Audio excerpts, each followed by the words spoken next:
شهر رمضان الذي أنزل فيه القرآن هدى للناس وبينات من الهدى والفرقان.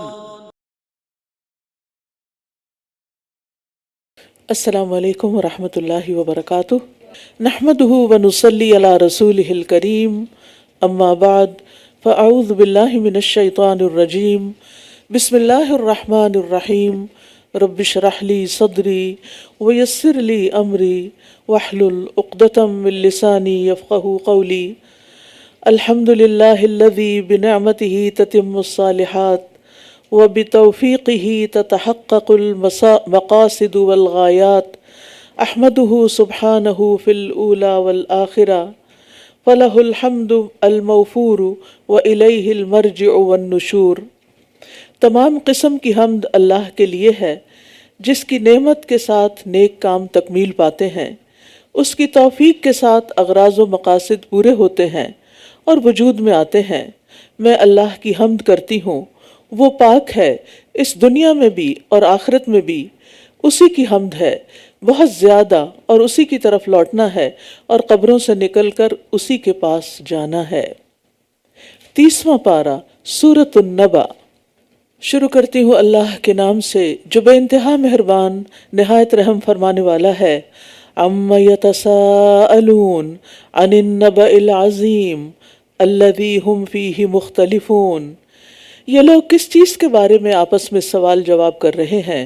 اس بڑی خبر کے بارے میں، وہ کہ جس میں یہ اختلاف کر رہے ہیں. اس صورت میں قیامت کے حق اور برحق ہونے کے دلائل اور اس کے کچھ حالات بیان کیے گئے ہیں.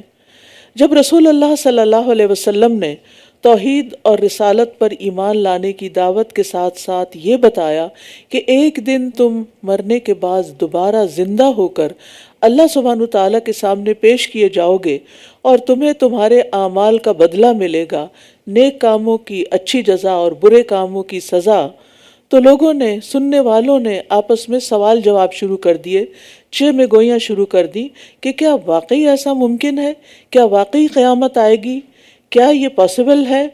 اور پھر اس پر یہ آیات نازل ہوئیں کہ یہ لوگ کس چیز کے بارے میں سوال جواب کر رہے ہیں، اس بڑی خبر کے بارے میں. یہ بریکنگ نیوز سے بھی بڑی نیوز ہے کہ انسان کو یہ معلوم ہونا چاہیے کہ مرنے کے بعد ایک دن وہ اپنے رب کے حضور حاضر ہوگا، وہاں اس کا انجام پتہ چلے گا، اس کے مطابق اصل زندگی شروع ہوگی.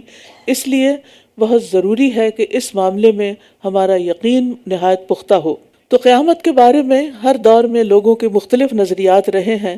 کچھ لوگ تو سرے سے مانتے ہی نہیں کہ دوبارہ کوئی ایسا دن ہوگا، کچھ لوگ مانتے ہیں پر پورا یقین نہیں رکھتے. ہاں، صرف متقی لوگ وبالآخرۃ ھم یوقنون یقین رکھتے ہیں. کوئی کہتا ہے کہ مٹی ہونے کے بعد انسان دوبارہ بھلا کیسے بن سکتا ہے، یہ تو عقل کے خلاف بات ہے.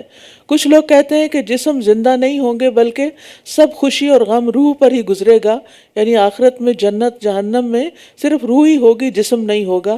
لیکن صحیح عقیدہ کیا ہے کہ انسان اپنے جان جسم دونوں کے ساتھ اللہ کے حضور پوری طرح حاضر ہوگا. جیسے وہ دنیا میں تھا ایسے ہی اس کو عقل، سمجھ، شعور دیا جائے گا اور پھر اللہ سبحانہ وتعالیٰ سے ملاقات ہوگی.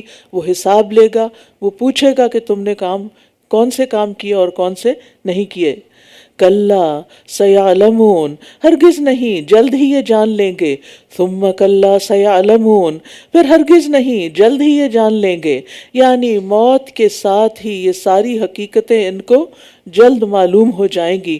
جس بارے میں آج یہ شک کر رہے ہیں، کل یہ اس پر پورا یقین کر لیں گے، لیکن اس وقت پھر کچھ کرنے کا موقع نہ ہوگا.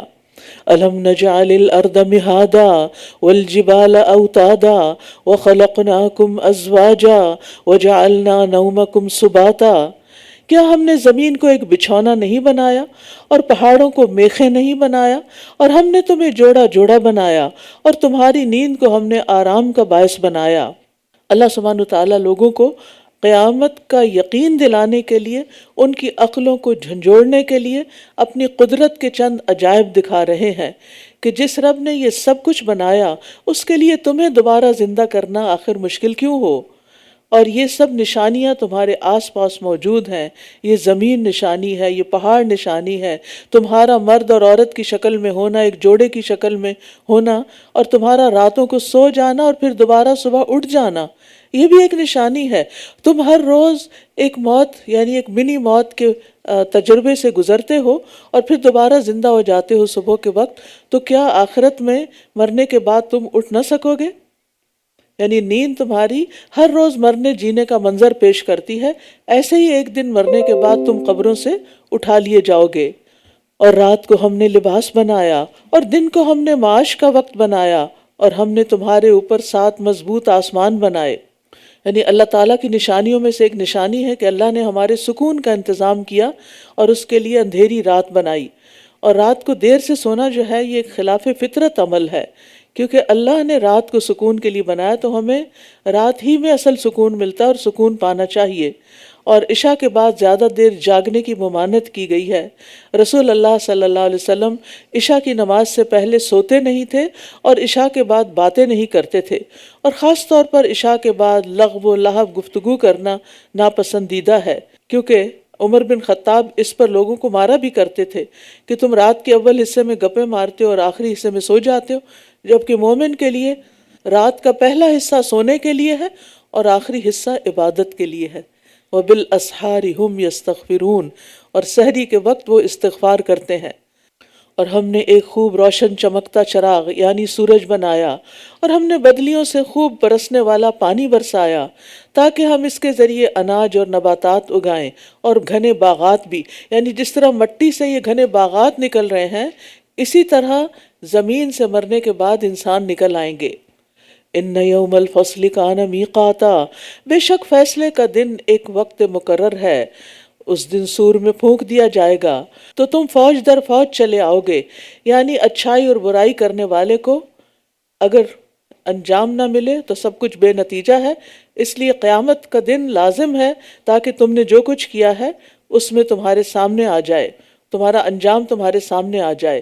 اور یہاں دوسری دفعہ سور پھونکے جانے کا ذکر ہے، جب لوگ قبروں سے نکل کر گروہ در گروہ میدان حشر میں آ جائیں گے. اور آسمان کھول دیا جائے گا تو وہ دروازے ہی دروازے ہو جائے گا، اور پہاڑ چلا دیے جائیں گے تو وہ سراب ہو جائیں گے. بے شک جہنم گھات میں ہے، سرکشوں کے لیے ٹھکانہ ہے. گھات اس جگہ کو کہتے ہیں جہاں کسی دشمن یا شکار پر قابو پانے کے لیے تاک لگائی جاتی، یعنی جو شکاری ہوتا ہے وہ چھپ کے بیٹھ جاتا ہے تاکہ شکار آ کے پھنس جائے. تو مجرموں کے لیے جہنم ایک چھپی ہوئی گھات ہے جس میں اچانک وہ پھنس جائیں گے. انہیں دنیا میں اس بات کا احساس نہیں کہ جو انہوں نے فساد مچا رکھا ہے یا جو ظلم ڈھا رہے ہیں اس کا ایک دن نتیجہ بھی نکلنے والا ہے. اور موت کے بعد جب وہ نتیجہ سامنے آئے گا تو ایسے ہی جیسے کوئی شکاری شکار کو پھانس لیتا ہے.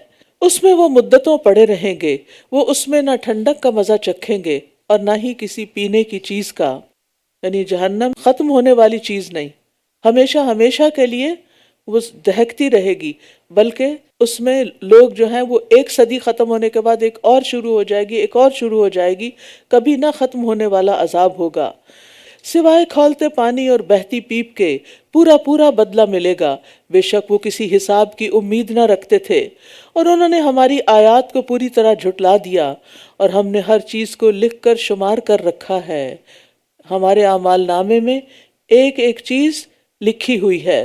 بس اب کیے کا مزہ چکھو، ہم تمہیں صرف عذاب میں ہی زیادہ کریں گے. یعنی جہنم کی آگ جب دھیمی ہونے لگے گی یا انہیں عذاب کم محسوس ہونے لگے گا تو اس کی انٹینسٹی بڑھا دی جائے گی تاکہ عذاب کسی وقت ختم نہ ہو. بے شک متقی لوگوں کے لیے ایک بڑی کامیابی ہے. باغات اور انگور ہیں اور ابری چھاتیوں والی نوجوان ہم عمر لڑکیاں اور چھلکتے ہوئے جام. وہ اس میں نہ کوئی بیہودہ بات سنیں گے اور نہ کوئی جھوٹی بات. یعنی جنت کی نعمتوں میں سے ایک بہت بڑی نعمت یہ ہے کہ آدمی کے کان وہاں کوئی بیہودہ بات نہیں سنیں گے، کوئی فضول بات نہیں سنیں گے، کوئی تکلیف دینے والی بات نہیں سنیں گے.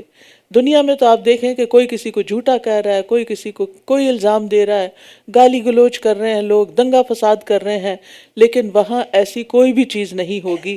سب لوگ امن، سکون اور اطمینان سے رہیں گے. آپ دیکھیں کہ عموماً آپ کی پریشانیاں لوگوں کی باتوں کی وجہ سے ہی ہوتی ہیں، لیکن وہاں کوئی ایسی بات سننے کو ہی نہیں ملے گی، لہٰذا نعمتیں بڑھتی چلی جائیں گی، کم نہیں ہوں گی۔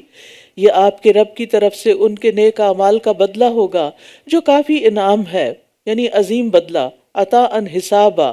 ایک معنی یہ ہے کہ ہر چھوٹے بڑے عمل کے حساب کے مطابق بدلہ ہوگا، چھوٹے سے چھوٹا عمل بھی ضائع نہ ہوگا، یا ایسا نہیں ہوگا کہ جو حساب میں نہ آئے۔ اور دوسرا معنی ہے کافی عطیہ، یعنی جیسے ہم حسبی اللہ کہتے ہیں، یعنی اتنا بدلہ ہوگا کہ جس سے زیادہ کی خواہش نہیں ہوگی، یعنی انسان کو جو ملے گا اس پہ رج جائے گا کہ بہت ہے، اب بہت ہو گیا۔ دنیا میں انسان کا پیٹ کسی چیز سے نہیں بھرتا، لیکن وہ اتنا بڑا بدلہ ہوگا کہ ہر انسان مطمئن ہوگا۔ دنیا میں انسان کو جتنا بھی مل جاتا ہے، وہ ملنے کے بعد انسان سوچتا ہے کہ ابھی اور ہو، لیکن وہاں بس بہت ہو گیا۔ وہ جو رب السماوات والارض، وہ جو آسمانوں اور زمین اور ان دونوں کے درمیان کی ہر چیز کا رب ہے، وہ رحمان ہے جس سے بات کرنے کا وہ اختیار نہ رکھتے ہوں گے۔ جس دن روح الامین اور فرشتے صف در صف کھڑے ہوں گے، وہ کلام نہ کر سکیں گے سوائے اس کے جسے رحمان اجازت دے اور وہ بات بھی درست کرے۔ یہ دن برحق ہے، بس جو چاہے اپنے رب کی طرف ٹھکانہ بنا لے، جو چاہے اپنے رب کی طرف ٹھکانہ بنا لے۔ یعنی جب اس دن کا آنا یقینی ہے تو انسان کو چاہیے کہ اپنے رب کو منہ دکھانے کے قابل بنے اور اس کے پاس ٹھکانہ بنانے کے لیے ابھی سے دنیا میں ہی تیاری شروع کر دے، کیونکہ مرنے کے بعد اس کا موقع نہیں ملے گا۔ انا انذرناکم عذابا قریبا، بے شک ہم نے تمہیں قریب کے عذاب سے خبردار کر دیا ہے۔ اس دن انسان دیکھ لے گا جو اس کے دونوں ہاتھوں نے آگے بھیجا، اور کافر کہے گا اے کاش میں مٹی ہوتا۔ سورۃ النازعات، والنازعات غرقا والناشطات نشطا والسابحات سبحا۔ ان فرشتوں کی قسم جو ڈوب کر سختی سے روح کھینچنے والے ہیں، اور ان فرشتوں کی قسم جو آسانی سے بند کھولنے والے ہیں اور جو تیزی سے تیرنے والے ہیں۔ یہ ان فرشتوں کی صفات بیان کی جا رہی ہیں کہ جو روح نکالتے ہیں انسان کی موت کے وقت۔ کچھ لوگوں کی روح بہت سختی سے کھینچ کے نکالتے ہیں، کیونکہ وہ روح اندر جسم میں چھپتی ہے گناہ گار ہونے کی وجہ سے، لیکن دوسرے فرشتے مومن کی جان سہولت سے نکال لیتے ہیں کہ پتہ ہی نہیں چلتا کہ رخصت ہو گیا۔ اور پھر جب یہ فرشتے روح نکال لیتے ہیں تو تیزی کے ساتھ پلک جھپکتے ہی آسمان کی طرف اس کو لے جاتے ہیں۔ فالسابقات سبقا، پھر جو دوڑ کر سبقت کرنے والے ہیں، یعنی اللہ کا حکم ملتے ہی دوڑ پڑتے ہیں۔ فالمدبرات امرا، پھر جو کسی کام کی تدبیر کرنے والے ہیں۔ یوم ترجف الراجفہ، جس دن کانپنے والی کانپے گی، یعنی زمین خوب کانپنا شروع کر دے گی، زبردست زلزلے ہوں گے۔ پیچھے آنے والی اس کے پیچھے آئے گی، یعنی ایک جھٹکے کے بعد دوسرا۔ کچھ دل اس روز دھڑکتے ہوں گے، ان کی نگاہیں جھکی ہوئی ہوں گی۔ یہ لوگ کہتے ہیں کیا واقعی ہم پہلی حالت میں لوٹائے جانے والے ہیں؟ کیا جب ہم بوسیدہ ہڈیاں ہو چکے ہوں گے؟ کہنے لگے تب تو یہ واپسی بڑے خسارے کی ہے۔ بس وہ تو صرف ایک ہی ڈانٹ ہوگی، تو اچانک وہ کھلے میدان میں ہوں گے۔ کیا آپ کے پاس موسیٰ کی خبر آئی ہے جب اس کے رب نے اسے طوا کی مقدس وادی میں پکارا؟ فرعون کے پاس جاؤ، بے شک وہ سرکش ہو گیا ہے۔ یہاں موسیٰ علیہ السلام کی مدین سے واپسی کا قصہ ہے۔ جب وہ آگ کی تلاش میں کوہ طور پہ پہنچ گئے تو وہاں ایک درخت کی اوٹ سے اللہ تعالیٰ نے موسیٰ علیہ السلام سے کلام کیا۔ فَقُلْ هَلْ لَكَ إِلَىٰ أَن تَزَكَّىٰ، یعنی مصر واپس جا رہے تھے تو انہیں فرعون کی طرف بھیجا گیا پیغمبر بنا کر، اور ساتھ ہدایات دی گئیں کہ وہاں جا کر کیا کرنا ہے، اور کہنا کہ کیا تو چاہتا ہے کہ تو پاک ہو جائے اور میں تیرے رب کی طرف تیری رہنمائی کروں تاکہ تو ڈر جائے۔ یعنی ان الفاظ میں تم فرعون سے خطاب کرنا، یعنی اس میں آپ دیکھیے کہ موسیٰ علیہ السلام کو سوال سکھایا گیا۔ یہ نہیں کہا گیا کہ تم یہ کر لو اور تم یہ کر لو، بلکہ سوالیہ انداز میں، تاکہ ضمیر کو جھنجھوڑا جائے، سوچے وہ کہ جس چیز کی یہ دعوت دے رہے ہیں وہ بہت کام کی چیز ہے۔ فَأَرَاهُ الْآيَةَ الْكُبْرَى، چنانچہ اس نے اسے ایک بہت بڑی نشانی دکھائی، پھر بھی اس نے جھٹلا دیا اور نافرمانی کی، پھر وہ دوڑ بھاگ کرتے ہوئے واپس پلٹا۔ یعنی موسیٰ علیہ السلام نے اپنی صداقت کے دلائل پیش کرنے کے لیے عصا اور ید بیضاء، چمکتا ہاتھ دکھایا اور عصا پھینکا جو تھا لاٹھی لیکن بن گیا سانپ.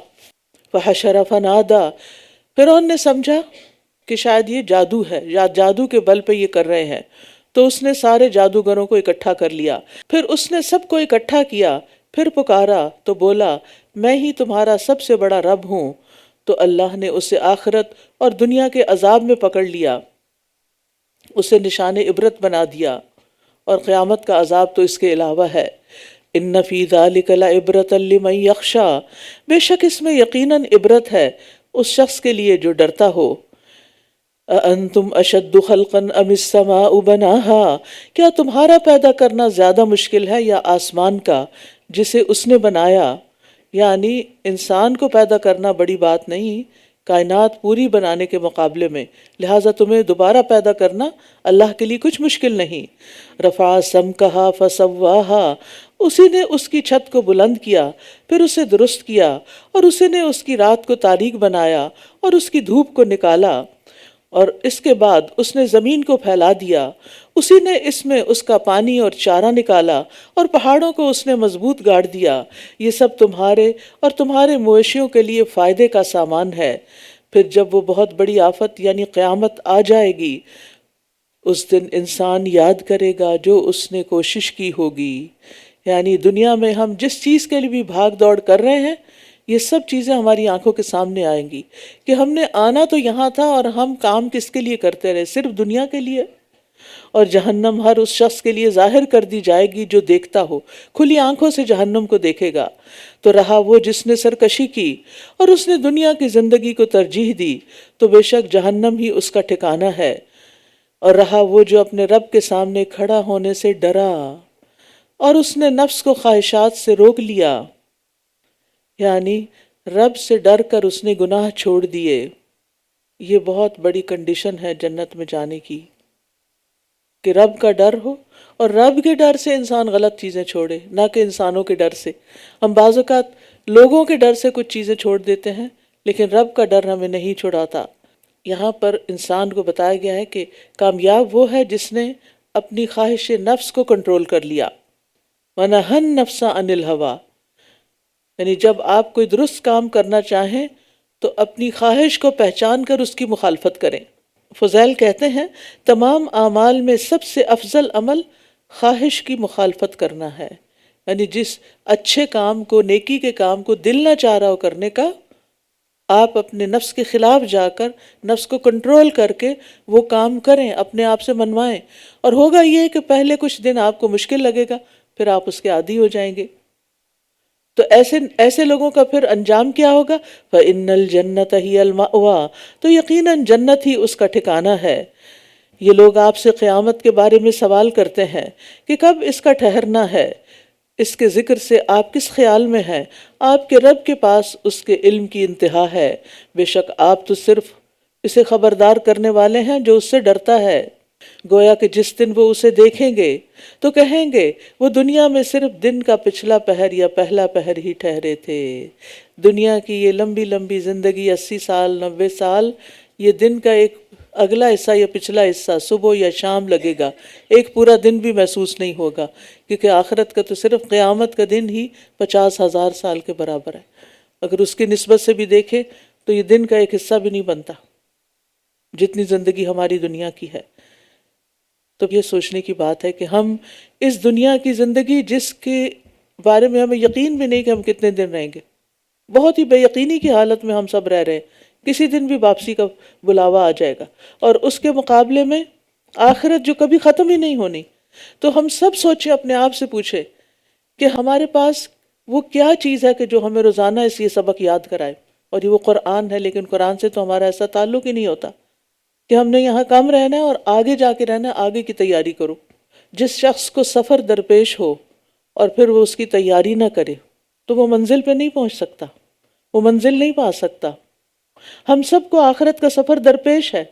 ہم یہاں رہنے والے نہیں، یہ تو ٹیمپریری ہے، ہم تو ٹرانزٹ میں ہیں، کہیں سے آئے ہیں چند دن یہاں گزارنے اور پھر اصل منزل کی طرف لوٹ جانا ہے. وہاں کے لیے ہم نے کیا تیار کیا ہے، اس کے لیے کتنی کوششیں کر رہے ہیں، یہ ہم سب کے سوچنے کی بات ہے. اور یہ اپنے لیے سوچنے کی، کسی پر کوئی احسان نہیں. سورۃ عبس۔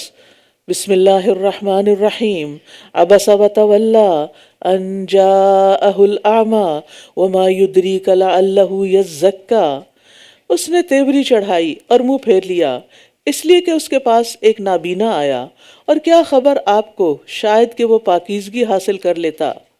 ایک مرتبہ نبی صلی اللہ علیہ وسلم کی خدمت میں اشراف قریش بیٹھے ہوئے تھے، قریش کے بڑے بڑے سردار بیٹھے ہوئے تھے، بات کر رہے تھے، اور آپ ان سے مشغول تھے اور اس امید پر ان سے بات چیت کر رہے تھے کہ شاید یہ مسلمان ہو جائیں بات سمجھ کر، کہ اچانک مجلس میں ابن ام مکتوم جو نابینا تھے وہ تشریف لے آئے اور آ کر نبی صلی اللہ علیہ وسلم سے دین کی باتیں پوچھنے لگے، کیونکہ انہیں تو نظر نہیں آ رہا تھا یہاں کون بیٹھا ہوا ہے اور پہلے سے کیا ہو رہا ہے۔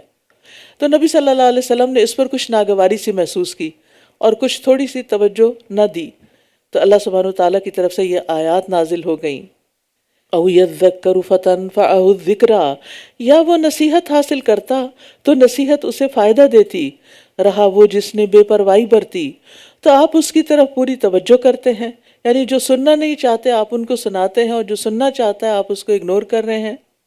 وما علیک الا یزکی، حالانکہ آپ پر کوئی ذمہ داری نہیں کہ وہ پاک نہیں ہوتا، یعنی جو دین کی طرف نہیں آتا، نہیں سننا چاہتا، نہیں سمجھتا، تو آپ کی ذمہ داری نہیں کہ آپ زبردستی اس کو سنوائیں۔ اور رہا وہ جو آپ کے پاس دوڑتا ہوا آیا ہے اور وہ اللہ سے ڈرتا ہے تو آپ اس سے بے رخی برتتے ہیں؟ ہرگز نہیں، کلا انہا تذکرہ، بے شک یہ قرآن تو ایک نصیحت ہے، فمن شاء ذکرہ، پس جو چاہے اس سے نصیحت حاصل کر لے، یعنی آئندہ ایسا نہ کرنے کا حکم دیا جا رہا ہے۔ قرآن علم سیکھنے والوں اور علم سے نصیحت حاصل کرنے والوں کی قدر افزائی کرتا ہے، اور داعی کے لیے سبق یہ ہے کہ تبلیغ میں سب لوگوں کو ایک جیسا مقام دینا چاہیے، چاہے کوئی صاحب حیثیت ہو، چاہے کوئی بے حیثیت ہو، کسی کا سٹیٹس ہو یا نہ ہو، امیر ہو یا غریب ہو، آقا ہو یا غلام ہو، مرد ہو یا عورت ہو، چھوٹا ہو یا بڑا ہو، سب کو یکساں حیثیت دی جائے، سب کو مشترک خطاب کیا جائے۔ یہ قرآن کیا ہے، کہاں ہے؟ فی صحف مکرمہ مرفوعۃ مطہرہ بایدی سفرہ کرام بررہ، قابل احترام صحیفوں میں محفوظ ہے جو بلند مرتبہ نہایت پاکیزہ ہیں، ایسے لکھنے والوں کے ہاتھوں میں ہیں جو معزز ہیں، نیکوکار ہیں۔ یعنی قرآن لوح محفوظ میں ہے، وہیں سے یہ اترتا ہے، اور یہ صحیفے اللہ کے ہاں بڑے محترم ہیں، علم و حکمت سے بھرپور ہیں، اور فرشتے جو ہیں وہ اللہ اور رسول کے درمیان ایک سفیر کی حیثیت رکھتے ہیں جو وہاں سے لے کر آتے ہیں۔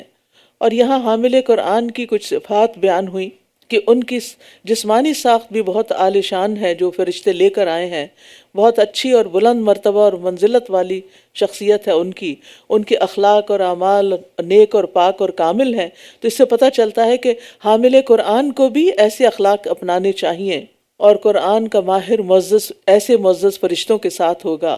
قتل الانسان ما اکفرہ من ای شیء خلقہ من نطفۃ خلقہ فقدرہ، مارا جائے انسان کس قدر ناشکرا ہے، کس چیز سے اس نے اسے پیدا کیا، ایک نطفے سے اس نے اسے پیدا کیا، پھر اس کا اندازہ مقرر کیا، یعنی حقیر قطرے سے پیدا ہونے والے انسان کو تکبر اور ناشکری کیسے زیب دے سکتی ہے۔ ثم السبیل یسرہ، پھر اس کے لیے راستہ آسان کیا، یعنی ماں کے پیٹ سے باہر آنے کا۔ ثم اماتہ فاقبرہ، پھر اسے موت دی اور پھر اسے قبر میں پہنچایا، یعنی دنیا میں آنے سے پہلے ماں کا پیٹ بھی قبر ہی کی طرح، شیپ بھی آپ دیکھیں، اور پھر جب دنیا میں آ جاتا ہے تو اپنا وقت پورا کر کے دوبارہ قبر میں چلا جاتا ہے، ایک اندھیرے سے آیا اور دوسرے اندھیرے میں چلا گیا، پھر جب وہ چاہے گا اسے اٹھا کھڑا کرے گا، یعنی قیامت کا دن آئے گا تو اس قبر سے پھر نکالے گا۔ یہ کیوں بات کی جا رہی کہ جیسے تم ماں کے پیٹ سے باہر آ گئے ہو نا، کتنا تنگ راستہ ہوتا ہے، رب نے تمہیں پیدا کیا، نکالا، اسی طرح دوبارہ تم پھر قبر میں جاؤ گے تو وہاں سے بھی وہ نکال کے باہر لے آئے گا، اس کے لیے کچھ بھی مشکل نہیں، ہرگز نہیں۔ اب تک اس نے وہ کام پورا نہیں کیا جس کا اس نے اسے حکم دیا تھا، بس چاہیے کہ انسان اپنے کھانے کی طرف دیکھے، بے شک ہم نے خوب خوب پانی برسایا، یعنی اب کھانے کی نشانی کو دیکھے، پھر ہم نے زمین کو خوب اچھی طرح پھاڑا، پھر ہم نے اس میں غلہ اگایا اور انگور اور ترکاری اور زیتون اور کھجور کے درخت اور گھنے باغات اور پھل اور چارہ تمہارے فائدے کے لیے اور تمہارے مویشیوں کے لیے۔ پھر جب کان بہرے کر دینے والی سخت آواز آئے گی، اس دن انسان اپنے بھائی سے بھاگے گا۔ اس دن انسان بھاگے گا کس سے؟ اپنے بھائی سے، اور اپنی ماں اور اپنے باپ سے، اور اپنی بیوی اور اپنے بیٹوں سے۔ ان میں سے ہر ایک کی اس دن ایسی حالت ہوگی جو اسے دوسرے سے بے پرواہ کر دے گی، یعنی کوئی کسی کو نہیں پوچھے گا۔ دنیا میں تو انسان کا حال یہ ہوتا ہے کہ جب کوئی مشکل وقت آئے تو وہ ان رشتوں کی طرف دوڑتا ہے، ایک نہ ہو تو دوسرا، دوسرا نہ ہو تو تیسرا، تیسرا نہ ہو تو کوئی اور، لیکن وہاں پر کوئی رشتہ کام نہیں آئے گا، ہر انسان کو اپنی پڑی ہوگی۔ وجوہ یومئذ مسفرہ ضاحکۃ مستبشرہ، کچھ چہرے اس دن روشن ہوں گے، ہنستے ہوئے، خوشخبری پانے والے، حشاش بشاش ہوں گے۔ یعنی قیامت کے دن اہل ایمان کے چہروں سے خوشی ظاہر ہو رہی ہوگی، وہ اپنے اچھے اعمال کو دیکھ کر جو قبول ہو گئے خوش ہو رہے ہوں گے، ان کے چہرے چمک رہے ہوں گے، خوشی سے ٹمٹما رہے ہوں گے، اور وہ ایک دوسرے کو دیکھ کر بھی خوش ہو رہے ہوں گے جو انہی جیسے لوگ ہوں گے۔ وَوُجُوهٌ يَوْمَئِذٍ عَلَيْهَا غَبَرَةٌ، اور کچھ چہرے اس دن ان پر غبار ہوگا، سیاہی ان پر چھا رہی ہوگی۔ یہی لوگ کافر و فاجر ہیں، یعنی کفر کی حالت میں جس کی موت ہوگی قیامت کے دن اس کا چہرہ پھر سیاہ ہوگا۔ سورۃ التکویر، بسم اللہ الرحمن الرحیم۔ اذا الشمس کورت واذا النجوم انکدرت واذا الجبال سیرت، جب سورج لپیٹ دیا جائے گا، جیسے سر پہ پگڑی کو لپیٹا جاتا ہے نا، تو ایسے رول کر دیا جائے گا، اس کی روشنی ختم ہو جائے گی۔ وَإِذَا النُّجُومُ انْكَدَرَتْ، اور جب ستارے بے نور ہو جائیں گے، یعنی ستارے جھڑ کر گر جائیں گے، آسمان پر ان کا وجود ہی نہیں ہوگا۔ وَإِذَا الْجِبَالُ سُيِّرَتْ، اور جب پہاڑ چلا دیے جائیں گے، یعنی انہیں زمین سے اکھیڑ کر ریزہ ریزہ کر کے ہواؤں میں چلا دیا جائے گا، اور وہ دھنی ہوئی رنگین روئی کی طرح اڑتے نظر آئیں گے۔ کیا منظر ہوگا! آسمان پھٹ چکا ہوگا، ستارے ٹوٹ چکے ہوں گے، سورج لپیٹا جا چکا ہوگا، زمین ہل رہی ہوگی۔ کیا عالم ہوگا اس دن! ہم سب کو وہ دن دیکھنا ہے۔ جو عقل مند ہیں وہ جو اس کی اتنی تیاری کریں کہ اٹھیں تو خوش ہو کر اٹھیں۔ جیسے آپ نے دیکھا ہوگا کہ کچھ بچے سو کے جب جاگتے ہیں تو ایک دم اسمائل کرتے، خوشی خوشی اٹھتے ہیں، اور کچھ رو رہے ہوتے ہیں کہ کیوں اٹھا دیا۔ وَإِذَا الْعِشَارُ عُطِّلَتْ، اور جب 10 ماہ کی حاملہ اونٹنیاں بیکار چھوڑ دی جائیں گی، اور جب وحشی جانور اکٹھے کر دیے جائیں گے، اور جب سمندر بھڑکا دیے جائیں گے، یعنی قیامت کی ہولناکی کے باعث کوئی اپنی حاملہ اونٹنی کی بھی پرواہ نہیں کرے گا جو عربوں کے نزدیک انتہائی قیمتی مال تھا، اور پھر سارے جانوروں کو بھی قیامت کے دن اکٹھا کر لیا جائے گا۔ وَإِذَا النُّفُوسُ زُوِّجَتْ، اور جب جانیں جسموں سے ملا دی جائیں گی، یا اپنے ہم مذہب لوگوں کے ساتھ لوگوں کو ملا دیا جائے گا، یعنی ہر عمل کرنے والے کو اس جیسے اور اس کے ہم مثل کے ساتھ ملا دیا جائے گا، یعنی جو جس کیٹیگری سے تعلق رکھتا ہوگا اسی کے ساتھ اکٹھا کر دیا جائے گا۔ جو اللہ کی رضا کے لیے آپس میں محبت کرتے ہیں ان کو جنت میں ملا دیا جائے گا، جو شیطان کی اطاعت میں ایک دوسرے سے محبت کرتے ہیں ان کو جہنم میں ملایا جائے گا۔ تو آدمی قیامت کے دن اسی کے ساتھ ہوگا جس سے وہ دنیا میں محبت کرتا ہوگا، خواہ وہ یہ چاہتا ہو یا نہ چاہتا ہو۔ تو اس لحاظ سے بھی اپنا جائزہ لینے کی ضرورت ہے کہ ہماری محبتیں کن لوگوں کے ساتھ ہیں۔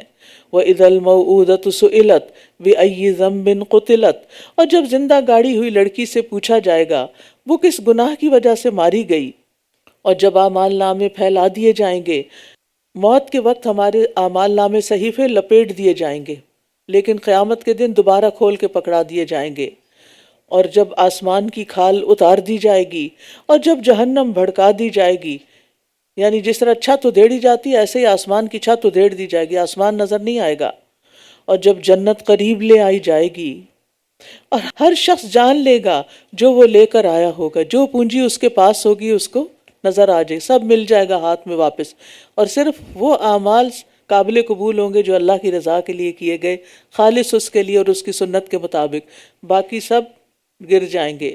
بس نہیں، میں قسم کھاتا ہوں پیچھے ہٹ جانے والے ستاروں کی جو چلنے والے ہیں، چھپ جانے والے ہیں، اور رات کی جب وہ رخصت ہوتی ہے اور صبح کی جب وہ سانس لیتی ہے، یعنی کسی بھی چیز کو دوام نہیں، ہر چیز جا رہی ہے.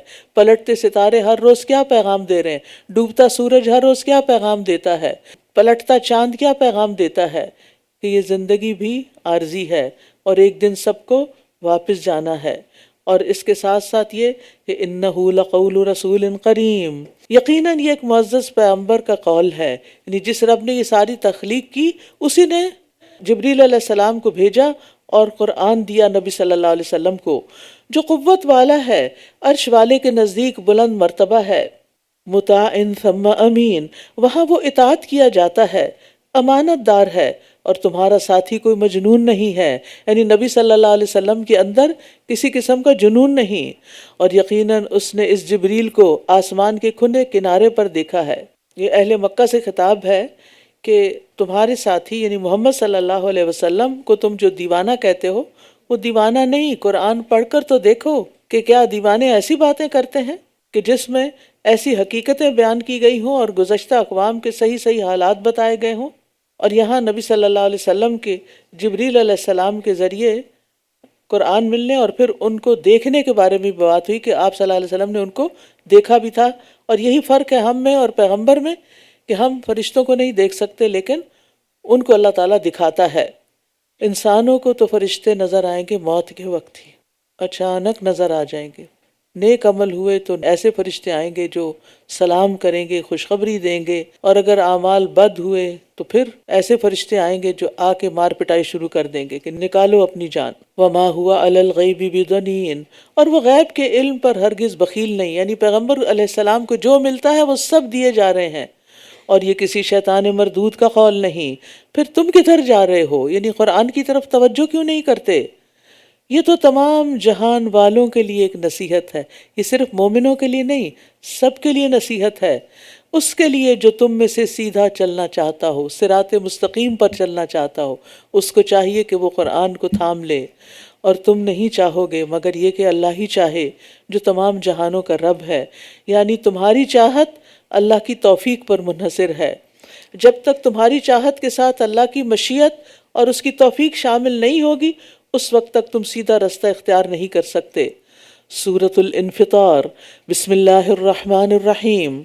اذا السماء انفطرت واذا الكواكب انتثرت واذا البحار فجرت، جب آسمان پھٹ جائے گا، ٹکڑے ٹکڑے ہو جائے گا، اور جب ستارے بکھر جائیں گے، ٹوٹ کے گر جائیں گے، اور جب سمندر پھاڑ دیے جائیں گے. یعنی اللہ کے حکم سے، اللہ کے حکم کی ہیبت سے آسمان پھٹ جائیں گے، فرشتے نیچے اتر آئیں گے اور سمندر بھی بھڑک اٹھیں گے. اور جب قبریں الٹ دی جائیں گی، یعنی قبروں سے مردے زندہ نکل کر باہر آ جائیں گے یا ان کی مٹی پلٹ دی جائے گی، ہر شخص جان لے گا جو اس نے آگے بھیجا اور جو پیچھے چھوڑا. یعنی ہر انسان کو اپنے اپنے اعمال کا بتا دیا جائے گا. یعنی ہر انسان جو بھی عمل کرتا ہے کچھ کر لیتا ہے اور کچھ چھوڑ دیتا ہے. یعنی انسان جو بھی اچھا یا برا عمل کر کے آگے بھیج رہا ہے، ہر دن ہم اپنے اعمال آگے بھیج رہے ہیں. آپ کو معلوم ہے نا، صبح سے لے کے رات تک ہم جو کچھ کرتے ہیں وہ سب لکھا جاتا ہے، اور شام کے وقت فرشتے جو ہیں اس کو لے کے اوپر چڑھ جاتے ہیں، اور رات کے فرشتے آ جاتے ہیں، وہ ساری رات کے اعمال کو لکھتے ہیں اور صبح لے کے چڑھ جاتے ہیں.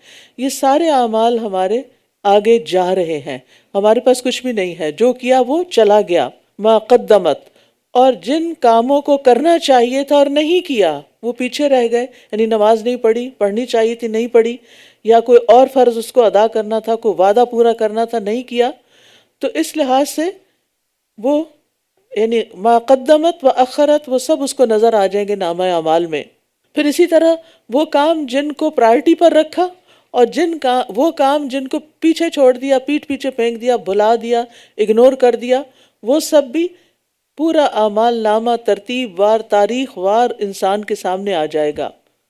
اور وہ بتائے گا کہ یہ وہ چیزیں تھیں کہ جن کاموں کو یہ بڑی اہمیت دیتا تھا، جو دن رات کر رہا تھا، اور یہ وہ کام ہیں کہ جن کو وہ چھوڑے ہوئے تھا.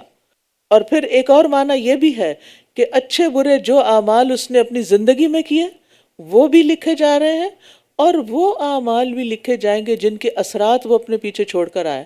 آپ دیکھیں کہ ہر انسان کا ایک امپریشن ہوتا ہے، یعنی ہر انسان جو بھی اپنا امپریشن چھوڑتا ہے وہ بھی لکھا جاتا ہے. یعنی مثلاً آپ کسی سے غصے سے بات کرتے ہیں، بد اخلاقی سے بات کرتے ہیں، تو اس پر آپ کا جو امپریشن پڑتا ہے وہ بھی محفوظ ہو جاتا ہے.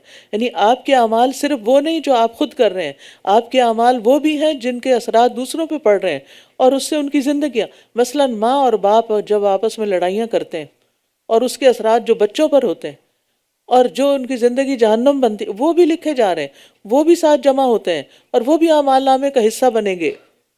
یا ایہا الانسان ما غرک بربک الکریم، اے انسان تجھے کس چیز نے تیرے رب کریم کے بارے میں دھوکہ دیا؟ الذی خلقک فسواک فعدلک، وہ جس نے تجھے پیدا کیا پھر تجھے درست کیا پھر تجھے متناسب بنایا، جس صورت میں اس نے چاہا تجھے جوڑ دیا. ہرگز نہیں، بلکہ تم بدلے کے دن کو جھٹلاتے ہو، یعنی قیامت کے دن کو نہیں مانتے. یعنی مانتے بھی ہیں تو ہاں بس ایک خیال ہے، ہوگی، بس ہوگی، جب آئے گی دیکھا جائے گا.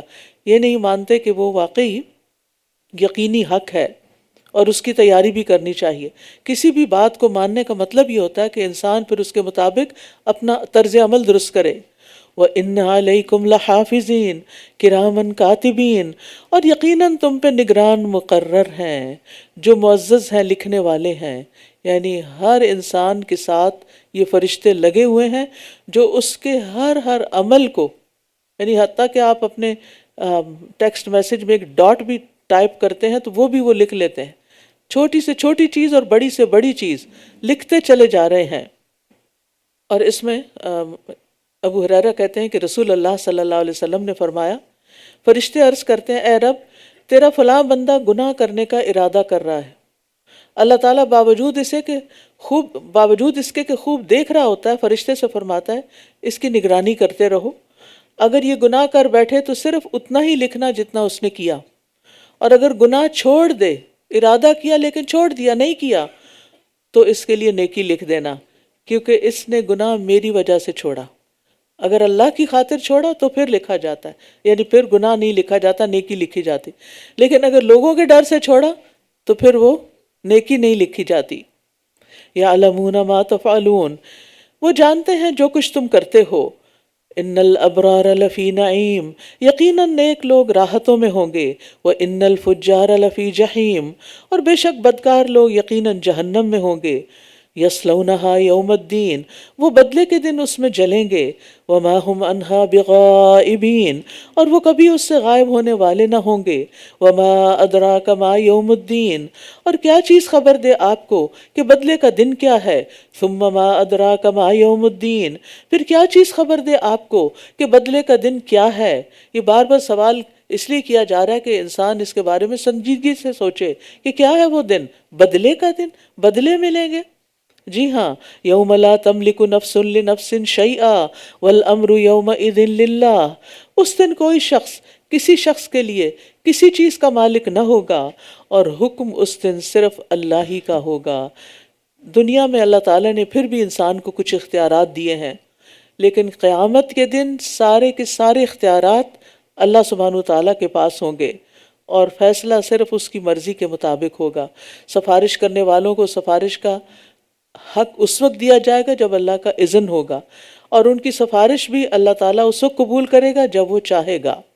لہٰذا سارے اختیارات اللہ کے پاس ہیں، کسی بزرگ کے پاس اور کسی بڑے کے پاس نہیں ہے کہ وہ آپ کو وہاں اپنی مرضی سے اللہ پہ زور ڈال کے چھڑا لے.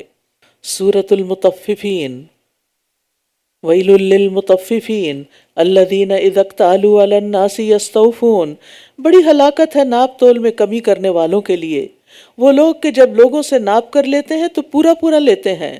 وَإِذَا كَالُوهُمْ أَوْ وَزَنُوهُمْ يُخْسِرُونَ، اور جب وہ انہیں ناپ کر یا تول کر دیتے ہیں تو کم دیتے ہیں. لینے کی دفعہ پورا پورا لیتے ہیں اور دیتے ہوئے ڈنڈی مارتے ہیں. أَلَا يَظُنُّ أُولَئِكَ أَنَّهُمْ مَبْعُوثُونَ، کیا یہ لوگ یقین نہیں رکھتے کہ مرنے کے بعد وہ دوبارہ اٹھائے جانے والے ہیں؟ یاد رکھیے، ناپ تول میں کمی کرنا بہت بڑی اخلاقی بیماری ہے. حدیث میں آتا ہے کہ وزن امانت ہے، ناپ امانت ہے، اور ناپ تول میں کمی کا وبال انسان کو دنیا میں بھی دیکھنا پڑتا ہے. رسول اللہ صلی اللہ علیہ وسلم نے فرمایا، جب لوگ ناپ تول میں کمی کرتے ہیں تو انہیں قحط سالیاں، سخت تکلیفیں اور بادشاہوں کے ظلم دبوچ لیتے ہیں. ایک اور روایت میں آتا ہے نبی صلی اللہ علیہ وسلم نے فرمایا جس نے دھوکہ دیا وہ ہم میں سے نہیں، اور مکر اور دھوکہ آگ میں ہوں گے۔ تو یاد رکھیے کہ کسی بھی قسم کی ڈیلنگ میں، ایک تو ہے نا خرید و فروخت میں جو لوگ بزنس کرتے ہیں اور ان کا لین دین ہو رہا ہوتا ہے، لیکن اس کے علاوہ بھی ہمیں لوگوں کے حقوق پورے پورے ادا کرنے کی ضرورت ہے۔ جب اپنا حق لینے کی باری آتی ہے، میں ماں ہوں، میری قدر کرو، میری عزت کرو، تم میری پرواہ نہیں کرتے، لیکن جب بچے کا حق دینے کی باری تھی یا ہے تو وہ ہمیں بھول گیا کہ اس کے بھی کچھ حقوق ہیں۔ اسی طرح شوہر کا حق، یعنی ہم خواتین اکثر اس بات کا گلہ شکوہ کرتی رہتی ہیں اور نعرے تک لگاتی رہتی ہیں کہ ہمیں ہمارے حقوق دیں، جبکہ حقوق نعروں سے کبھی نہیں ملتے۔ ہمیں اس چیز پر زیادہ فوکس کرنا چاہیے کہ ہم حقوق دینے والے بنیں۔ ہر شخص اگر دینے والا بنے گا تو سب کو حقوق مل جائیں گے، لیکن ہم صرف لینے کے روادار ہوتے ہیں، دینے کے نہیں، نتیجتاً کوئی چیز سامنے نہیں آتی۔ لیوم عظیم، ایک بڑے دن کے لیے، یوم یقوم الناس لرب العالمین، اس دن سب لوگ تمام جہانوں کے رب کے سامنے کھڑے ہوں گے، کوئی کہیں چھپا ہوا بھی نہیں ہوگا۔ کلا ان کتاب الفجار لفی سجین، ہرگز نہیں، بے شک بدکاروں کی کتاب اعمال یقیناً سجین میں ہے۔ اور آپ کو کیا معلوم کہ سجین کیا ہے؟ سجین سجن سے ہے، سجن کہتے ہیں قید خانے کو، جیل کو، اور سجین قید خانے کی طرح ایک نہایت تنگ و تاریک جگہ ہے۔ بعض کہتے ہیں کہ یہ زمین کے سب سے نچلے حصے میں ایک جگہ ہے جہاں کافروں، ظالموں، مشرکوں کی روحیں اور ان کے اعمال نامے جمع اور محفوظ ہوتے ہیں، اور اسی لیے اسے لکھی ہوئی کتاب قرار دیا گیا۔ آگے کتاب مرقوم، لکھی ہوئی ایک کتاب ہے۔ ویل یومئذ للمکذبین، ہلاکت ہے اس دن جھٹلانے والوں کے لیے، یعنی جو یوم الدین کو جھٹلائے۔ الذین یکذبون بیوم الدین، وہ لوگ جو بدلے کے دن کو جھٹلاتے ہیں، مانتے نہیں کہ قیامت آئے گی اور بدلہ ملے گا، اور اسے صرف وہی جھٹلاتا ہے جو حد سے بڑھنے والا سخت گناہگار ہو۔ وہ نہیں چاہتا کہ کوئی بدلے کا دن ہو اور مجھے میرے اعمال کی سزا ملے۔ اذا تتلی علیہ آیاتنا قال اساطیر الاولین، جب اس پر ہماری آیات پڑھی جاتی ہیں تو وہ کہتا ہے یہ تو پہلوں کی کہانیاں ہیں، یعنی آیات میں غور و فکر نہیں کرتا۔ گناہوں میں مصروفیت سے اس کے دل پہ زنگ چڑھ چکا ہے۔ یاد رکھیے یہ قرآن کہانیاں نہیں، اللہ کا کلام ہے، اللہ کی طرف سے بذریعہ وحی نبی صلی اللہ علیہ وسلم کے دل پہ اتارا گیا ہے، جس میں انسانوں کے لیے ہدایت ہے، نصیحت ہے، رحمت ہے۔ کلا بل ران علی قلوبہم ما کانوا یکسبون، ہرگز نہیں، بلکہ ان کے دلوں پر اس کا زنگ چڑھ گیا ہے جو کمائی وہ کیا کرتے تھے۔ تو گناہوں کی کثرت کی وجہ سے دل زنگالے ہو جاتے ہیں اور ان پہ پردہ پڑ جاتا ہے، دل سیاہ ہو جاتے ہیں۔ اس لیے پھر انسان کو نیکی کے کام میں کوئی رغبت نہیں ہوتی، نیکی کرنے کا شوق نہیں رہتا، گناہ کرنے کے باوجود گناہ کا کوئی احساس بھی نہیں ہوتا کہ اس پر توبہ کر لی جائے، جبکہ توبہ اور استغفار دل کو صاف کرنے والی ہیں۔ رسول اللہ صلی اللہ علیہ وسلم نے فرمایا بے شک مومن جب گناہ کرتا ہے تو اس کے دل میں ایک سیاہ دھبا پڑ جاتا ہے، پھر اگر توبہ کرے، آئندہ کے لیے اس سے باز آ جائے اور استغفار کرے تو اس کا دل چمک کر صاف ہو جاتا ہے، اور اگر اور زیادہ گناہ کرے تو یہ دھبا اور زیادہ سیاہ ہو جاتا ہے۔ یہی زنگ ہے جس کا اللہ نے اپنی کتاب میں ذکر کیا ہے، کلا بل ران علی قلوبہم ما کانوا یکسبون، کلا انہم عن ربہم یومئذ لمحجوبون، ہرگز نہیں، بے شک اس دن وہ اپنے رب کے دیدار سے یقیناً حجاب میں ہوں گے، یعنی گناہگاروں کو رب اپنا دیدار نہیں کروائے گا۔ پھر بے شک ضرور وہ جہنم میں جھونکے جانے والے ہیں۔ پھر کہا جائے گا یہ وہی چیز ہے جسے تم جھٹلایا کرتے تھے، ہرگز نہیں، بے شک نیک لوگوں کی کتاب اعمال یقیناً علیین میں ہے۔ اور کیا معلوم آپ کو کہ علیین کیا ہے؟ لکھی ہوئی ایک کتاب ہے۔ علیین علو سے ہے، بلند جگہ، یعنی بلندی سے ہے۔ یہ آسمانوں میں یا سدرۃ المنتہا یا عرش کے پاس ایک جگہ ہے جہاں نیک لوگوں کی روحیں اور ان کے اعمال نامے محفوظ ہوتے ہیں، جس کے پاس مقرب فرشتے حاضر ہوتے ہیں۔ یشہدہ المقربون، اس پر مقرب فرشتے حاضر رہتے ہیں۔ بے شک نیک لوگ آسائشوں میں ہوں گے، اونچی مسندوں پر بیٹھے دیکھ رہے ہوں گے، آپ ان کے چہروں پر آسائش کی رونق پہچان لیں گے۔ وہ مہربان خالص شراب پلائے جائیں گے، اس کی مہر مشک کی ہوگی، مسک۔ پس بازی لے جانے والوں کو اس میں ایک دوسرے پر بازی لے جانی چاہیے، یعنی مقابلہ کرنے والوں کو اس چیز میں مقابلہ کرنا چاہیے، ایسے اعمال میں سبقت کرنی چاہیے جس کے نتیجے میں انسان کو جنت ملے۔ لِمِثْلِ هَذَا فَلْيَعْمَلِ الْعَامِلُونَ وَمِزَاجُهُ مِن تسنیم، اور اس کی آمیزش تسنیم سے ہوگی، وہ ایک چشمہ ہے جس سے مقرب لوگ پیئیں گے۔ یہ جنت کے بالائی علاقوں سے ایک چشمے کے ذریعے بہہ کر آئے گی، جنت کی بہترین اور اعلیٰ ترین شراب ہے۔ ان الذین اجرموا کانوا من الذین آمنوا یضحکون، بے شک وہ لوگ جنہوں نے جرم کیے ان لوگوں پر جو ایمان لائے ہنسا کرتے تھے، اور جب وہ ان کے پاس سے گزرتے تو ایک دوسرے کو آنکھ سے اشارے کرتے تھے، اور جب وہ پلٹ کر اپنے گھر والوں کی طرف جاتے تو دل لگی کرتے ہوئے پلٹتے تھے، ایمان والوں کا مذاق اڑاتے تھے، اور جب یہ ان کو دیکھتے تو کہتے بلا شبہ یہ لوگ نہایت گمراہ ہیں، یعنی ایمان والوں کو، دین پر عمل کرنے والوں کو وہ گمراہ قرار دیتے، حالانکہ یہ ان پر نگہبان بنا کر نہیں بھیجے گئے تھے۔ تو آج وہ لوگ جو ایمان لائے کافروں پر ہنس رہے ہوں گے، مسندوں پر بیٹھے دیکھ رہے ہوں گے، کیا کفار نے اس کا بدلہ پا لیا جو وہ کیا کرتے تھے، یعنی مسلمانوں کا جو مذاق اڑاتے تھے دنیا میں اور ان کو اذیتیں دیتے، ظلم کرتے ان پر، کیا ان کا پورا بدلہ آج مل نہیں گیا؟ سورۃ الانشقاق، بسم اللہ الرحمن الرحیم۔ اذا السماء انشقت وَأَذِنَتْ لِرَبِّهَا وَحُقَّتْ، جب آسمان پھٹ جائے گا اور وہ اپنے رب کے حکم پر کان لگائے ہوئے ہوگا، اور یہی اس پر لازم ہے، یعنی مخلوق تو اللہ کا حکم سننے کے لیے کان لگائے ہوئے ہیں، کب حکم ملے اور ہم عمل کریں۔ اور ہم انسانوں کا حال کیا ہے، ایک بات کئی بار بھی سنتے ہیں پھر بھی عمل کی طرف نہیں آتے۔ اور جب زمین پھیلا دی جائے گی اور جو کچھ اس میں ہے اسے باہر ڈال کر، اور اس میں جو کچھ ہے اسے باہر ڈال دے گی اور خالی ہو جائے گی، یہ جو بات ہے نا، وَإِذَا الْأَرْضُ مُدَّتْ، زمین پھیلا دی جائے گی۔ ابھی تو زمین ایک اوول شیپ میں ہے نا، گولائی میں ہے، لیکن اس وقت کیا ہوگا، بالکل سٹریٹ کر دی جائے گی، سیدھی کر دی جائے گی، اور اس کو وسیع کر دیا جائے گا، تاکہ جتنے بھی لوگ آج تک زمین پر پیدا ہوئے وہ سب زمین کی مٹی سے نکل کر اس پر کھڑے ہو جائیں، کیونکہ وہیں ان کا حساب ہوگا۔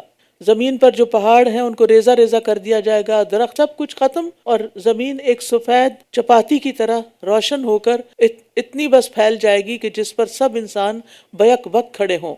اور اسی طرح زمین کے اندر انسانوں کی جو گواہیاں ہیں وہ بھی باہر آ جائیں گی، اور وہ اپنے رب کے حکم کے لیے کان لگائے ہوئے ہوگی، اور یہی اس پر لازم ہے۔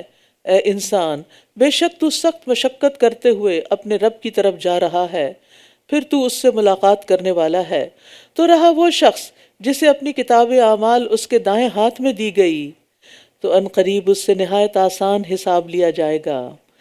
یعنی آسان حساب سے مراد کیا ہے کہ اللہ تعالیٰ اس کا نام اعمال دیکھیں گے اور اس سے درگزر کریں گے، اس سے پوچھیں گے نہیں، کیونکہ اگر اللہ تعالیٰ نے ہمیں ہمارے کسی بھی عمل کے بارے میں پوچھ لیا تو ہمارے پاس جواب کوئی نہیں کہ یہ میری نافرمانی کیوں کی تھی، تو کیا کہیں گے، کیوں کی تھی؟ تو بس وہ اللہ تعالیٰ کی رحمت ہوگی، وہ دیکھ کر معاف کر دے گا۔ یہ ہے آسان حساب، کیونکہ حساب ایک دفعہ پیش ضرور ہوگا۔ اور سخت حساب کیا ہوگا کہ جب اللہ تعالیٰ پوچھے گا اور پھر جواب نہیں بن پائے گا تو انسان کی حالت غیر ہو جائے گی۔ وَيَنْقَلِبُ إِلَىٰ أَهْلِهِ مَسْرُورًا، اور وہ اپنے گھر والوں کی طرف خوش خوش لوٹے گا۔ یعنی جب اللہ تعالیٰ سے ملاقات کر کے اپنا اعمال نامہ لے کر آئے گا تو خوش ہو جائے گا کہ اس کو معافی کا پروانہ مل گیا، کیونکہ دنیا میں وہ اپنے گھر والوں میں اللہ کے ڈر سے رہتا تھا۔ یعنی دنیا میں جب وہ رہتا تھا تو اس کو اللہ کا ڈر تھا اور وہ اس کے ساتھ اچھے اعمال کیا کرتا تھا، صبح و شام اپنے نفس کا محاسبہ کرتا، یعنی کہتا ہے نا حاسبوا قبل ان تحاسبوا، اپنا حساب کر لو، محاسبہ کرو اس سے پہلے کہ تمہارا حساب کیا جائے، یعنی اس سے پہلے کہ اللہ تعالیٰ تمہیں پوچھے خود اپنے آپ کا حساب کرو اور اپنے گناہوں پر توبہ کر لو۔ وَأَمَّا مَنْ أُوتِيَ كِتَابَهُ وَرَاءَ ظَهْرِهِ، اور رہا وہ جسے اس کی کتاب اعمال اس کی پشت پیچھے دی جائے گی، تو ان قریب وہ ہلاکت کو پکارے گا اور وہ بھڑکتی ہوئی آگ میں جلے گا۔ بے شک وہ اپنے گھر والوں میں بہت خوش تھا، یعنی دنیا میں انجوائے کر رہا تھا، لیکن آخرت کو بھولے ہوئے تھا۔ وہ سمجھتا تھا کہ وہ کبھی واپس نہیں لوٹے گا، موت بھولی ہوئی تھی اس کو۔ کیوں نہیں؟ بے شک اس کا رب اسے خوب دیکھ رہا تھا۔ بس نہیں، میں قسم کھاتا ہوں شفق کی۔ شفق سورج غروب ہونے سے عشاء کے وقت تک جو لائٹ ہوتی ہے اس کو شفق کہتے ہیں، اور وہ بہت جلد پھر غائب ہو جاتی ہے۔ ایسے انسان کی زندگی ہے، بس ادھر سے آیا اور ادھر گیا۔ اور رات کی اور اس چیز کی جسے وہ سمیٹ لیتی ہے، اور چاند کی جب وہ پورا ہو جاتا ہے، یقیناً تم ایک حالت سے دوسری حالت میں ضرور چڑھتے جاؤ گے۔ چاند جس طرح چاند کی منزلیں ہوتی ہیں نا، ایک دن چاند باریک نظر آتا ہے، ہلال کا چاند ہوتا ہے، پھر تھوڑا اور بڑا، پھر آگے بڑا ہوتے ہوتے فل مون، پھر اس کے بعد ڈکلائن شروع ہو جاتا ہے۔ ایسے ہی انسان کی زندگی ہوتی ہے، ایک سٹیج کے بعد ایک سٹیج، پھر ایک پوری جوانی کے بھرپور مرحلے پر آتا ہے، پھر اس کا ڈکلائن شروع ہو جاتا ہے، اور پھر اپنے رب کے پاس پہنچ جاتا ہے۔ فَمَا لَهُمْ لَا يُؤْمِنُونَ، تو انہیں کیا ہو گیا کہ یہ ایمان نہیں لاتے؟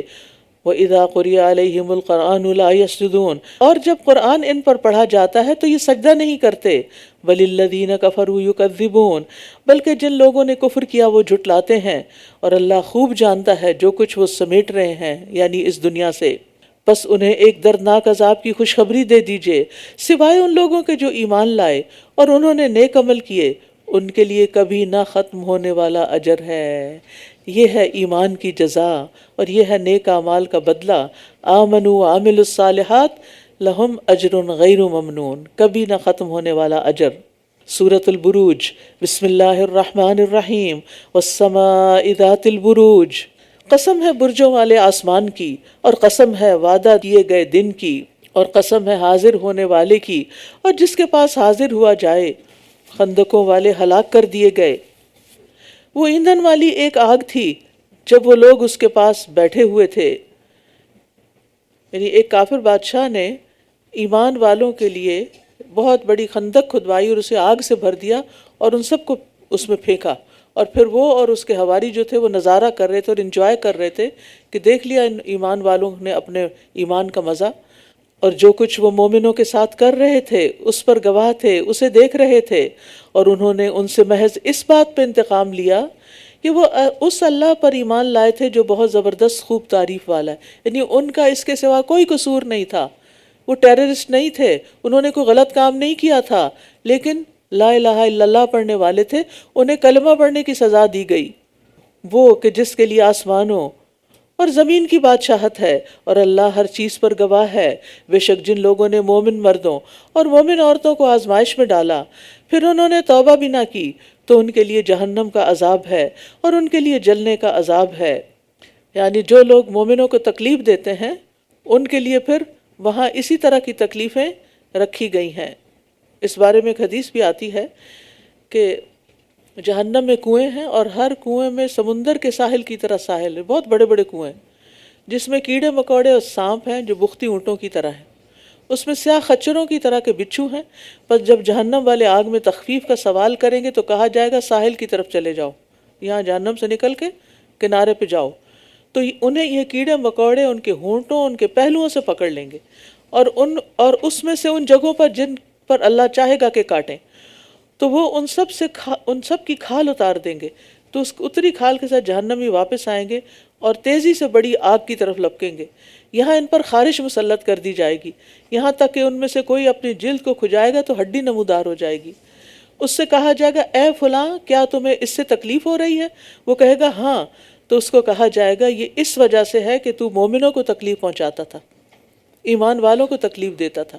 تو آج دنیا میں ایمان والوں کے ساتھ جو ظلم و ستم ہو رہا ہے یہ کوئی معمولی جرم نہیں ہے، لیکن اللہ کی رسی دراز ہے، وہ مہلت دیتا ہے، اور پھر وہ جب پکڑتا ہے تو پھر اس کے بعد انسان کہیں بھاگ نہیں سکتا۔ ان الذین آمنوا وعملوا الصالحات، بے شک جو لوگ ایمان لائے اور انہوں نے نیک عمل کیے، ان کے لیے ایسے باغات ہیں جن کے نیچے نہریں بہتی ہیں، یہ بہت بڑی کامیابی ہے۔ بے شک آپ کے رب کی پکڑ یقیناً بہت شدید ہے۔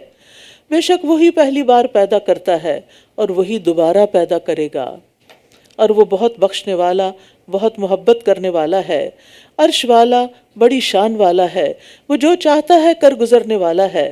کیا آپ کے پاس ان لشکروں کی خبر آئی ہے، فرعون اور سمود کی؟ بلکہ جن لوگوں نے کفر کیا وہ جھٹلانے میں لگے ہوئے ہیں، اور اللہ ان کے آگے پیچھے سے انہیں گھیرنے والا ہے۔ بل ہوا قرآن مجید فی لوح محفوظ، بلکہ یہ قرآن بڑی شان والا ہے، لوح محفوظ میں لکھا ہوا ہے۔ اب سوال یہ پیدا ہوتا ہے کہ ہم نے اس کو کیا مقام دے رکھا ہے اپنی زندگی میں؟ کیا اس کو بند کر کے اونچی شیلفوں میں رکھا ہوا ہے، یا اس کو پڑھتے ہیں، اور پڑھتے ہیں تو سمجھ کر پڑھتے ہیں اور اس پر غور و فکر کرتے ہیں اور اس کے مطابق اپنی زندگی ڈالتے ہیں، یا یہ کچھ اور کہتا ہے اور ہم کسی اور طرف دوڑے چلے جا رہے ہیں اور اس کتاب کو فالو نہیں کرتے؟ سورۃ الطارق، بسم اللہ الرحمن الرحیم، والسماء والطارق وما ادراک ما الطارق، قسم ہے آسمان کی اور رات کو آنے والے کی، اور کیا معلوم آپ کو کہ رات کو آنے والا کیا ہے؟ طارق کہتے ہیں کھٹکھٹانے والے کو، اور یہاں مراد ستارہ ہے۔ النجم الثاقب، وہ چمکتا ہوا ستارہ ہے۔ کوئی شخص ایسا نہیں جس پر ایک حفاظت کرنے والا نہ ہو، یعنی ہر انسان پر نگران فرشتے مقرر ہیں۔ بس انسان کو دیکھنا چاہیے کہ وہ کس چیز سے پیدا کیا گیا۔ وہ ایک اچھلنے والے پانی سے پیدا کیا گیا ہے جو پیٹھ اور سینے کی ہڈیوں کے درمیان سے نکلتا ہے، پیٹھ مرد کی اور سینہ عورت کا۔ بے شک وہ اس کو لوٹانے پر بھی یقیناً قادر ہے، یعنی اللہ ہی نے پیدا کیا اور اللہ ہی واپس لے جائے گا اور دوبارہ پیدا کرے گا، جس دن تمام رازوں کی جانچ پڑتال کی جائے گی، یعنی سیکرٹس بھی سامنے لے آئے جائیں گے، یا انسان کے وہ اعمال جو دنیا میں ایک راز بن کے رہ گئے۔ کئی چیزیں ایسی ہوتی ہیں نا جو دنیا میں کھلتی نہیں، کتابیں بند ہو جاتی ہیں۔ اور پھر سب سے بڑھ کر یہ کہ ہم ظاہر میں ایک کام کر رہے ہوتے ہیں اور دل میں ہماری نیت اور خواہش اور ارادہ کچھ اور ہوتا ہے۔ اب لوگوں کو تو ہمارا ظاہر نظر آ رہا ہوتا ہے اور وہ ظاہر پہ ہماری بڑی تعریفیں کر رہے ہوتے ہیں کہ بہت اچھا کر رہے ہو، بہت خوب، ویری گڈ، لیکن ہم نے کس نیت سے کیا اس کو؟ ہمارے دل میں کیا چل رہا تھا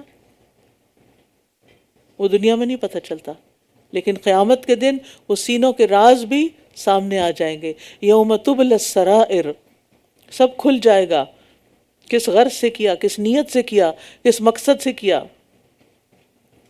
ساری دنیا سے انسان جن چیزوں کو چھپائے ہوئے ہوگا وہ سامنے کھل کر آ جائیں گی، کیونکہ جو بیج اس نے دنیا میں بویا تھا اسی کے مطابق قیامت کے دن اس کی فصل لگے گی۔ تو اس کے پاس نہ کوئی قوت ہوگی، نہ کوئی مددگار کہ کوئی کام آئے وہاں اس کو چھڑائے بچائے۔ والسماء ذات الرجع، آسمان کی قسم جو بار بار بارش لاتا ہے۔ والارض ذات الصدع، اور پھٹنے والی زمین کی قسم، بے شک یہ قرآن یقیناً ایک فیصلہ کن بات ہے۔ انہ لقول فصل، فیصلہ اس کے مطابق ہوگا، لوگوں کے اعمال اس کے مطابق پرکھے جائیں گے کہ اس کے مطابق ہیں یا اس کے مطابق نہیں۔ مطابق ہوئے تو ایکسیپٹڈ، نہیں ہوئے تو ریجیکٹڈ۔ اور یہ کوئی ہنسی مذاق نہیں ہے، یہ قرآن کوئی ہنسی مذاق کی چیز نہیں ہے کہ اس کی آیتوں کے لطیفے بنا لیے جائیں۔ انہم یکیدون کیدا، بے شک وہ ایک چال چل رہے ہیں، بے شک یہ ایک چال چل رہے ہیں۔ وَأَكِيدُ کیدا، اور میں بھی ایک تدبیر کر رہا ہوں۔ دیکھیے پھر کامیاب کون ہوتا ہے۔ فَمَهِّلِ الْكَافِرِينَ أَمْهِلْهُمْ رُوَيْدًا، بس آپ کافروں کو مہلت دے دیجئے، تھوڑی سی مہلت، یعنی بس یہ نبی صلی اللہ علیہ وسلم کے مقابلے پر جو آپ کا انکار کر رہے تھے، یعنی کافر وہ لوگ تھے کہ جنہوں نے نبی صلی اللہ علیہ وسلم کی بات کا انکار کیا تھا، تو ان کو تھوڑی سی مہلت دو، پھر دیکھتے ہیں کہ دنیا میں ہی انجام دونوں فریقوں کا کیا ہوتا ہے، اور آخرت کا تو خیر ہوگا ہی۔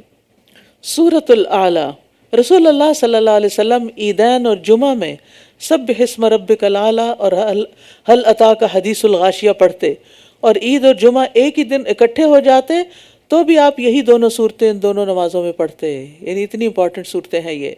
اور اسی طرح ظہر کی نماز میں بھی پڑھتے تھے، اگر آپ کو یاد ہے تو اس سنت پر عمل کر لیجئے۔ بسم اللہ الرحمن الرحیم، سبح اسم ربک الاعلیٰ، تسبیح کیجئے اپنے رب کے نام کی جو سب سے بلند ہے۔ وہ جس نے پیدا کیا پھر اس نے درست کیا، اور وہ جس نے اندازہ کیا پھر اس نے ہدایت بخشی، اور وہ جس نے زمین سے چارہ نکالا پھر اس نے اسے سیاہ کوڑا کرکٹ کر دیا۔ ان قریب ہم آپ کو پڑھا دیں گے، پھر آپ نہیں بھولیں گے، کیونکہ آپ پر جب وحی نازل ہوتی تو آپ تیز تیز پڑھنے لگ جاتے کہ کہیں بھول نہ جائیں۔ تو آپ کو اس سے منع کیا گیا۔ الا ماشاء اللہ، مگر جو اللہ چاہے، بے شک وہ ظاہر کو جانتا ہے اور اس کو بھی جو پوشیدہ ہے، اور ہم آپ کو آسانی کی طرف سہولت دیں گے، بس آپ نصیحت کیجئے اگر نصیحت کرنا فائدہ مند ہو۔ ان قریب وہ نصیحت قبول کر لے گا جو ڈرتا ہے، اور سب سے زیادہ بدبخت اس سے اجتناب کرے گا وہ جو بہت بڑی آگ میں جلے گا۔ ثم لا يموت فيها ولا يحيا، اس آگ میں حال کیا ہوگا؟ پھر وہ اس میں نہ مرے گا اور نہ جیے گا۔ یقیناً وہ فلاح پا گیا جو پاک ہوا اور اس نے اپنے رب کا نام یاد کیا، پھر نماز پڑھی۔ یہاں آپ دیکھیے اللہ کے ذکر اور نماز سے پہلے تزکیہ نفس کا ذکر ہے، پاکیزگی کا ذکر ہے، کیونکہ سارے اعمال کی قبولیت کی بنیاد ہی پاکیزگی ہے۔ ظاہری اعمال، وضو نہیں ہو تو نماز نہیں ہوتی، آپ پاک نہ ہو تو آپ کا روزہ نہیں ہوگا، یعنی پیریڈز میں روزہ نہیں ہوتا۔ پھر اسی طرح نہ صرف یہ کہ ظاہری اعمال بلکہ باطنی اعمال میں بھی نیت پاک نہ ہو، نیت اچھی نہ ہو تو ظاہری اعمال بھی قبول نہیں ہوں گے۔ جب نفس پاک ہوگا تو اس میں ہدایت کی روشنیاں چمکنے لگیں گی۔ نفس کی پاکیزگی کی علامت کیا ہوتی ہے کہ نیکی سے محبت ہونے لگتی ہے، انسان کو نیکی کی مجالس سے محبت ہونے لگتی ہے، قرآن سے محبت ہونے لگتی ہے، انسان اپنا ایک خاص وقت قرآن کے ساتھ مخصوص کرتا ہے، اور پھر انسان کو اتنی کلیئرٹی ہو جاتی ہے، اس کو پتہ چل جاتا ہے کہ کیا چیز میرے فائدے میں اور کیا نقصان میں۔ جب ہمارے اندر ایک فوگ سی ہوتی ہے نا، تو ہم الگ ڈسکریمنیٹ نہیں کر سکتے اور ڈیسائیڈ نہیں کر سکتے کہ کون سا کام میرے حق میں بہتر اور کون سا نہیں۔ لیکن جب نفس کا تزکیہ ہوتا چلا جاتا ہے تو ایک فرقان اور ایک برہان انسان کو مل جاتی ہے۔ بل تؤثرون الحیات الدنیا والآخرۃ خیر وابقی، بلکہ تم دنیا کی زندگی کو ترجیح دیتے ہو، حالانکہ آخرت بہت بہتر اور زیادہ باقی رہنے والی ہے۔ یقیناً یہ بات پہلے صحیفوں میں ہے، ابراہیم اور موسیٰ کے صحیفوں میں، یعنی پچھلے پیغمبروں کی بھی یہی تعلیم تھی کہ آخرت بہت بہتر ہے اور زیادہ باقی رہنے والی ہے دنیا کے مقابلے میں۔